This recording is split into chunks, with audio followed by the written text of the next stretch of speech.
Hello दोस्तों, welcome back to my YouTube channel. अभी हम निकले हैं भाजे केव से लोहगढ़ की तरफ।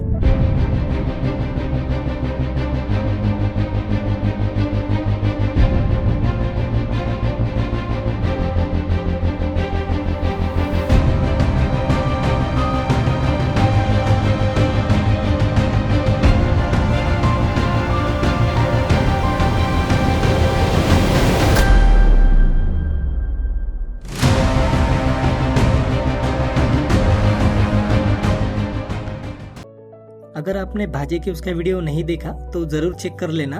उस वीडियो में मैंने पूरी इन्फॉर्मेशन शेयर की है। अब चलते हैं भाजे केव से लोहगढ़ की तरफ। यहाँ पर हमें ये वाटरफॉल देखने मिलता है। अभी इसका फ्लो उतना नहीं है, सीजन में इसका फ्लो अच्छा खासा देखने मिलता है। यहाँ से लोहगढ़ पहुँचने के लिए हमने ऑटो ले लिया है, जिसकी कॉस्ट पर पर्सन हमने 80 रुपीज़ दी है। आप जब कभी भी ऑटो ले तो बार्गेनिंग ज़रूर करें, क्योंकि ये प्राइजेस बहुत ज़्यादा बोलते हैं। तो चलिए चलते हैं लोहगढ़ की तरफ।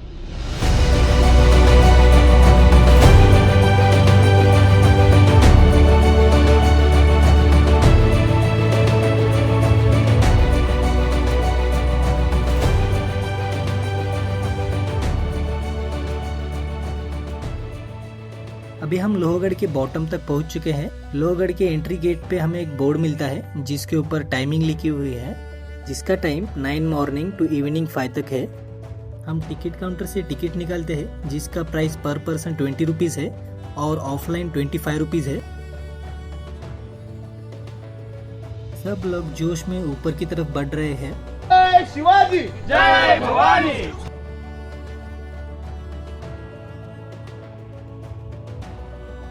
सह्याद्री पर्वतों की गोद में बसा यह अद्भुत किला करीब 3400 फीट की ऊंचाई पर बसा है। मानो आसमान को छूने की कोशिश करता हुआ यह रक्षक, जो सदियों से मराठा साम्राज्य की रक्षा कर रहा है। लोहगढ़ का नाम ही बताता है लोहे जैसा मजबूत। कहा जाता है इसका निर्माण 7वीं शताब्दी में हुआ था। यह किला कई राजवंशों के उथन और पतन का साक्षी रहा।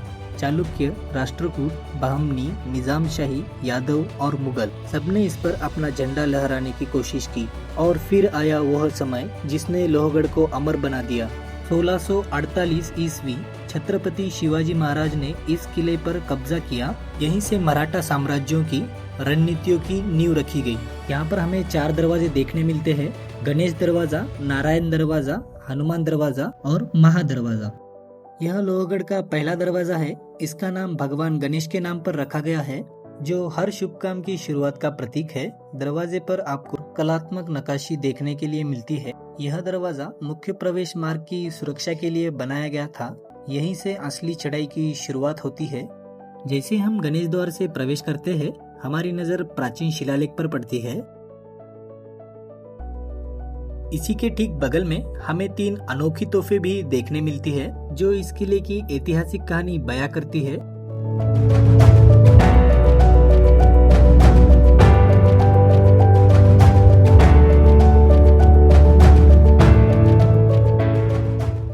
शिलालेख के पास ही एक छोटा सा कमरा भी नजर आता है, जहां पहले समय में निगरानी रखी जाती थी।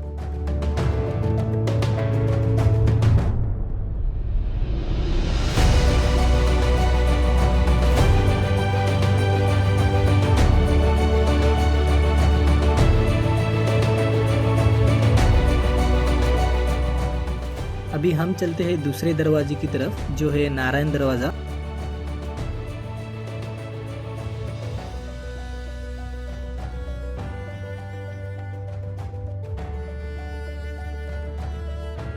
नारायण दरवाजा यह गणेश दरवाजे से कुछ ही दूरी पर स्थित है। इसका निर्माण दुश्मनों को रोकने और अंदर प्रवेश करने से पहले एक अतिरिक्त सुरक्षा परत के रूप में किया गया था। यह दरवाजा अपेक्षाकृत छोटा है, लेकिन इसकी दीवारें बहुत मजबूत है। यहाँ से गुजरते वक्त आपको पुराने समय की रक्षा व्यवस्था का एहसास होता है। युद्ध के दौरान इन छोटी सी खिड़कियों में से उबालता तेल डाला करते थे, ताकि दुश्मन ऊपर ना आ सके। अभी हम तीसरे दरवाजे की तरफ निकले हैं, जो है हनुमान दरवाजा।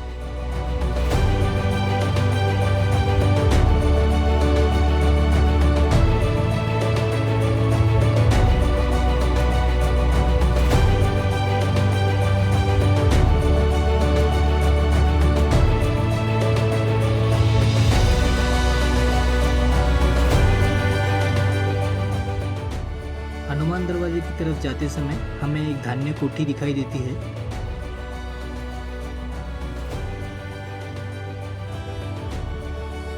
उस समय यहाँ पर धान्य स्टोर किया जाता था, लेकिन अभी यहाँ पर पानी भर चुका है। आप ये पानी देख सकते हो कितना क्लिस्टर क्लियर है।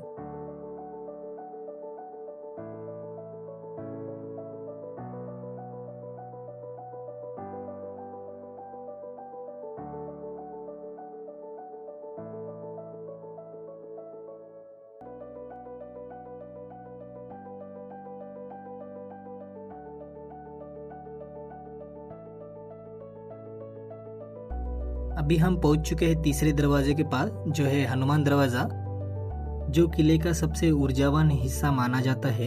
इस दरवाजे पर पहले हनुमान जी की प्रतिमा थी, जिससे सैनिकों में जोश और शक्ति बनी रहती थी। यह जगह युद्ध के समय सैनिकों के मनोबल का प्रतीक थी।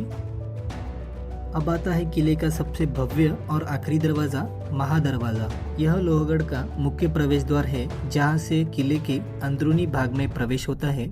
दरवाजे की ऊंचाई काफी अधिक है और इसके ऊपर बने तोरण और मोहराबे आज भी शानदार दिखाई देते हैं। हम किले के प्रशासनिक केंद्र से धार्मिक और शांत क्षेत्र की ओर बढ़ रहे हैं।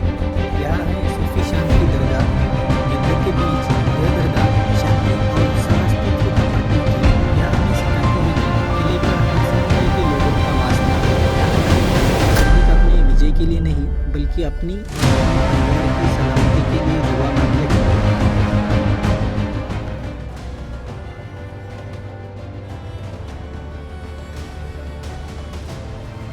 अब यह है लोहगढ़ का शिव मंदिर। यह छोटा शांत मंदिर बताता है कि क्यों हमारे दुर्ग इतने मजबूत थे। यह सिर्फ पत्थर का ढांचा नहीं, यह विचारता की प्रेरणा का स्रोत था। कल्पना कीजिए, हर सुबह सूरज की पहली किरणें यहाँ स्थापित शिवलिंग को छूती होगी। हमारे योद्धा यहाँ आकर न सिर्फ पूजा करते थे, बल्कि अपने मन की शक्ति को मजबूत करते थे। हम इस लेक के पास थोड़ी देर रुकते हैं।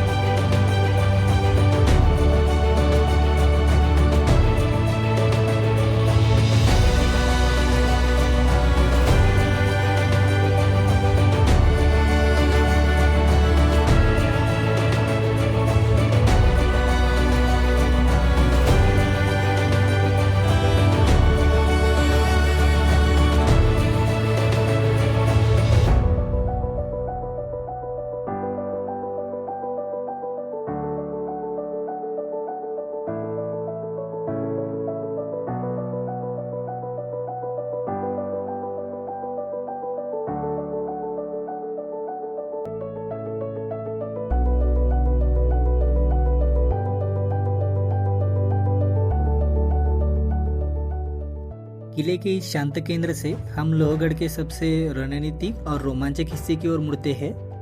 यह है वह पहचान जिसने लोहगढ़ को विशेष बनाया, विंचू कड़ा या बिच्छू की पूंछ। हम किले की पश्चिमी सीमा की ओर बढ़ रहे हैं।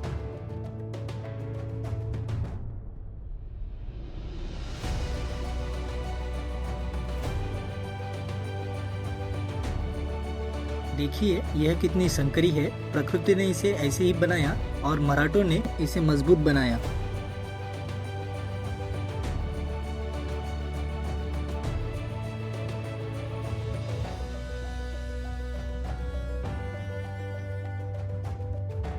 लगभग 1.5 किलोमीटर यह लंबी नोक किले की आंख और कान थी।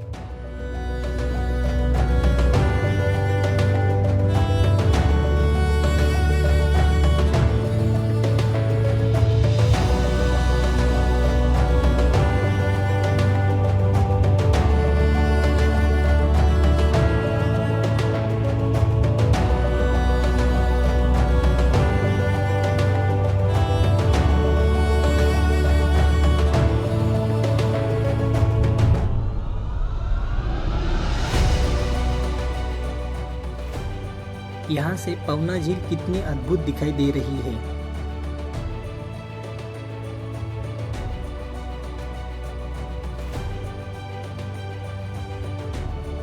यहाँ खड़े होकर आप एक ही समय में अपनी साहस की परीक्षा लेते हो और इस किले की निर्मिताओं की बुद्धिमत्ता को सलाम करते हो। यह अंतिम छोर विंचुकड़ा लोहगढ़ के हृदय से जुड़ा है, लेकिन अपनी निगरानी से पूरे क्षितिज को नियंत्रित करता है।